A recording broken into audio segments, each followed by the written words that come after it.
सोमेश और सुधा की दो बेटियां थीं, कनक और माही। कनक पढ़ने में बहुत होशियार थी, लेकिन माही टीवी की बेहद शौकीन थी। वो एक छोटे से गांव में रहते थे। माही बोली, कनक टीवी चला, देख कोई ना कोई मूवी आ रही होगी। इस पर कनक ने कहा, दीदी आप टीवी में सिर्फ मूवी देखती रहती हो, इतना ध्यान अगर पढ़ने में लगाओगी तो कुछ बन जाओगी। कनक तू देखना, मैं एक दिन बॉम्बे जैसे बड़े शहर में जाऊंगी और एक दिन बहुत बड़ी हीरोइन बनूंगी, तब देखना मैं भी टीवी पर छा जाऊंगी। कनक बोली, दीदी ये शहर जाने के ख्वाब देखना छोड़ दो, हमारे पापा बहुत गरीब हैं, एक परचून की दुकान से वो हमारे सपने पूरे नहीं कर सकते, बल्कि पढ़ लिख कर हमें उनके सपने पूरे करने हैं। माही बोली, कनक इस छोटे से गांव में मेरा दम घुटता है, ये चूल्हे का धुआं, ये धूल मिट्टी, ये अंधेरा, नहीं मैं इस गांव में रहकर कुछ नहीं कर पाऊंगी, मुझे तो बॉम्बे जाना है और हीरोइन बनना है। माही टीवी में फिल्म देखकर मुस्कुराती रहती थी। शहर की चकाचौंध से वह बहुत ज्यादा प्रभावित हो चुकी थी। उसने ठान लिया था कि एक दिन वह शहर जरूर जाएगी। सोमेश अपनी पत्नी से बोला, सुधा थोड़ी चिंता होने लगी है, बेटी अब सयानी हो गई है, कुछ शादी का भी सोचना पड़ेगा। तो सुधा ने कहा, अभी से इतनी चिंता क्यों करते हो, अभी तो वो दोनों पढ़ेंगी और जब पढ़ लिख जाएंगी खुद ही उनके लिए अच्छे रिश्ते आ जाएंगे। माही पूरे दिन टीवी देखती है, कुछ खाना पकाना भी सीख ले। मेरी प्यारी मम्मी, अगर आपकी कनक चूल्हे पर रोटियां बनाएगी तो वह धुएं से काली पड़ जाएगी, फिर आपकी बेटी फिल्मों में कैसे आएगी। तू तो फिल्म के चक्कर में बावली हो गई है, लगता है जल्दी ही लड़का देख तेरा ब्याह करना पड़ेगा। हाँ, लेकिन माही के दिमाग में तो कुछ और ही चल रहा था। अब मुझे इस गांव से शहर जाना ही होगा, मुझे स्टार बनना है और वह तो शहर जाकर ही होगा, नहीं तो मम्मी पापा मुझे किसी गंवार लड़के के साथ जल्दी ही लपेट देंगे। एक दिन उसने देखा कि सब गहरी नींद सो रहे हैं।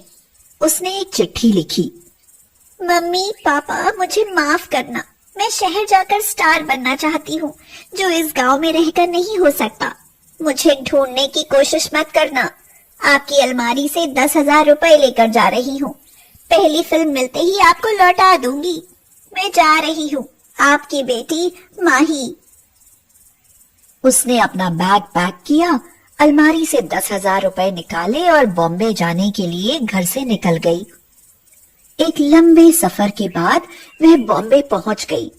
एक अनजाने शहर में पहले उसने रहने के लिए एक कमरा किराए पर लिया और फिर वह फिल्मी दुनिया की तरफ चल पड़ी, जहां उसकी मुलाकात रोहन से हुई, जिससे उसकी अच्छी दोस्ती हो गई। रोहन बोला, अरे माही, तुम इतनी खूबसूरत हो कि तुम्हें हीरोइन बनने से कोई नहीं रोक सकता। देखना तुम एक दिन बहुत बड़ी स्टार बनोगी। हाँ रोहन, यही सपना लेकर तो मैं बॉम्बे जैसे बड़े शहर में आई हूँ। वहाँ गांव की घुटन भरी जिंदगी में मैं अपना करियर चौपट नहीं कर सकती थी। रोहन उसे रोज नए नए सपने दिखाता रहा। माही के सारे पैसे खर्च हो चुके थे। वह सोचने लगी, अब मैं क्या करूंगी, मेरे तो सारे पैसे खर्च हो गए, अपने खर्चे चलाने के लिए मुझे कुछ जॉब करनी पड़ेगी। रोहन बोला, अरे तुम चिंता मत करो माही, तब तक मैं तुम्हें एक रिसेप्शनिस्ट की जॉब दिलवा सकता हूँ। माही एक होटल में रिसेप्शनिस्ट की जॉब करने लगी। इसी तरह समय बीतता गया। स्टार बनने का सपना उसे मुश्किल दिखाई देने लगा। उसने कुछ समय बाद रोहन से शादी कर ली। माही रोहन से बोली, रोहन मैंने अपने मम्मी पापा का दिल दुखाया है, शायद इसीलिए मैं शहर आकर कुछ नहीं कर पाई। एक बार गांव जाकर उनसे माफी मांगना चाहती हूँ। नहीं माही, मुझे गांव पसंद नहीं है, मैं नहीं जाऊंगा। मैंने बहुत कोशिश की कि तुम्हें कोई मूवी सीरियल में ही काम मिल जाए, लेकिन सबने तुम्हें रिजेक्ट कर दिया। कोई बात नहीं रोहन, फिर भी गांव की जिंदगी से ये जिंदगी अच्छी है। सोमेश ने कर्ज लेकर कनक को पढ़ाया। माही ने तो जैसे उनको पूरी तरह तोड़ ही दिया था। उस समय कनक ने उन्हें हिम्मत दी। कनक अपने पापा से कहती, पापा आप चिंता मत करो, दीदी ने जितनी आपकी बदनामी की है ना, देखना एक दिन मैं आपको आपकी इज्जत वापस लौटाऊंगी। कनक यूपीएससी की पढ़ाई कर रही थी। उसे उम्मीद थी कि एक न एक दिन वह जरूर आईएएस ऑफिसर बनेगी। रोहन और माही के बीच झगड़ा रहने लगा। वह शराब पीकर उसके साथ मारपीट करने लगा। कमाल कहेगी, मैंने तरस खाकर तुझसे शादी की थी और तू मुझे आंखें दिखाती है। रोहन, शराब के लिए पैसे कहाँ से आते हैं? 2 दिन से घर में खाने के लिए कुछ नहीं है। तेरे बाप की नहीं पीता, जा अपने बाप के घर उस गांव में जाकर सड़, तेरी यही औकात है। रोहन ने धक्का देकर उसे घर से बाहर निकाल दिया। अब माही कहाँ जाए? शहर आने की तलब ने उसकी जिंदगी बर्बाद कर दी।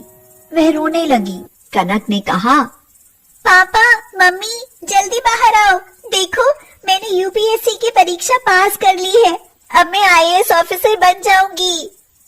सोमेश और सुधा बहुत खुश हुए। उन्होंने रोते हुए कनक को गले से लगा लिया। सोमेश बोला, वाह बेटी, हमें तुझ पर नाज है, तूने हमारा सर फख्र से ऊंचा कर दिया। सोमेश ने पूरे गांव में ढोल बजवाकर लड्डू बंटवाए। गांव वालों ने भी कनक के गले में माला डाली और बधाई दी। गांव वाले बोले, बेटी तुमने सोमेश का ही नहीं पूरे गांव का नाम रोशन किया है। कनक तो ऑफिसर बन गई और उसकी पोस्टिंग भी पुणे में हुई। गांव वालों ने सम्मान के साथ कनक को विदा किया। कुछ महीने कनक ने वहां काम किया और एक दिन किसी ने सामने से आकर उसकी गाड़ी रोक दी। माही चिल्लाकर बोल रही थी, रोको रोको।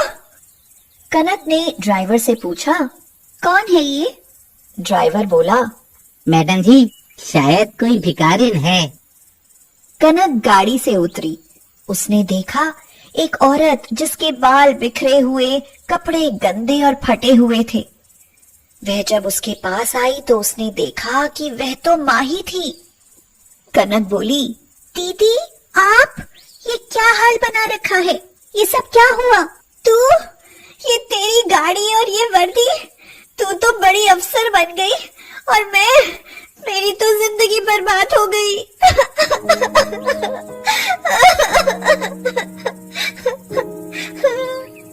ये कहकर माही तो फूट फूट कर रोने लगी। कनक ने उसे गले से लगाकर चुप किया और पूछा, मुझे बताओ दीदी तुम्हारा ये हाल कैसे हुआ? कनक, शहर और फिल्मों की चकाचौंध ने मुझे अंधा कर दिया था और बाकी कसर रोहन ने पूरी कर दी। 2 महीने से भीख मांग कर गुजारा कर रही हूँ।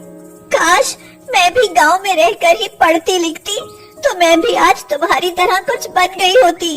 दीदी, रोहन को तो मैं सजा दूंगी, पर अब भी कुछ नहीं बिगड़ा। आप मम्मी पापा के पास चलो, सब ठीक हो जाएगा। किस मुंह से जाऊंगी उनके पास?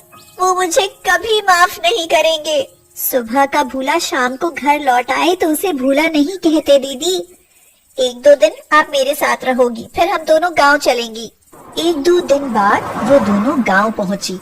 माही को देखकर पहले तो सोमेश और सुधा को बहुत गुस्सा आया, लेकिन उसकी आप बीती जानकर उनकी आंखों में आंसू आ गए। सुधा बोली, माही, गांव में संस्कार होते हैं, यहाँ अपनापन होता है।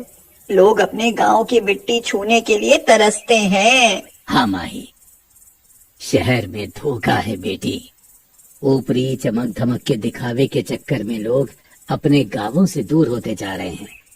यहाँ सादगी है, सच्चाई है बेटा, छल कपट नहीं है। तूने अपना गांव छोड़कर अपनी जिंदगी तबाह कर ली। चलो अब ये सब बातें छोड़ो। आज के बाद दीदी ने क्या किया इस बारे में कोई बात नहीं होगी। और दीदी आगे की पढ़ाई पूरी करेगी, करोगी ना दीदी? हाँ, मैं आगे पढ़ूंगी और अपनी गलती सुधारूंगी। ये सुनकर सब खुश हुए और एक दूसरे के गले लग गए। जो सुकून गांव में है वह शहरों में कभी नहीं